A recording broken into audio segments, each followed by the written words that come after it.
pag-ibig tong labo-labo. Wow! Grabe!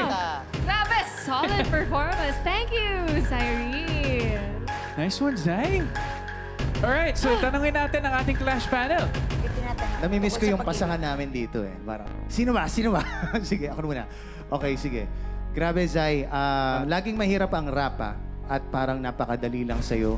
Kitang-kita namin na fierce ang iyong performance, ang iyong atake, and it's so impressive. Siguro ang note ko lang sa'yo is yun nga, kapag meron ng masyadong mababa na kahit rap, itaas mo na para mas maintindihan ng lahat. So, thank you very much. Cyrene, I wanna let you know that you look so lovely. Ang yung labo naman labo mo naman, di ba, hindi malinaw. Pero you are completely opposite of the song. You are powerful, you're very certain of yourself, you're very sure. And I loved it. Thank you po. Cyrene, sabi nga, labo. Ang isa pang labo, Mari, alam mo kung ano? Ano? Plastic na nabibili sa palengke. Labo. Hindi labo yun, tabo yun. Hindi, meron. Tabo. Plastic tabo. labo.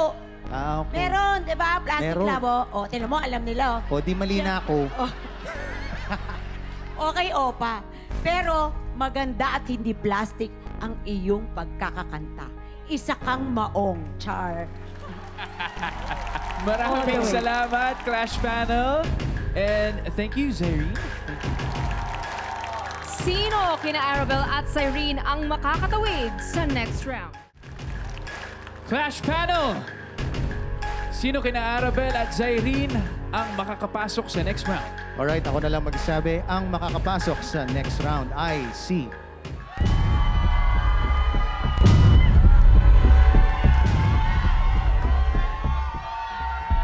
Welcome back, Arabel. Congratulations, Arabel! Kunin mo na ang pwesto mo sa top of the Clash! The feeling of being back here sa The Clash, masayang pressure. Of course, thank you, Zayreen.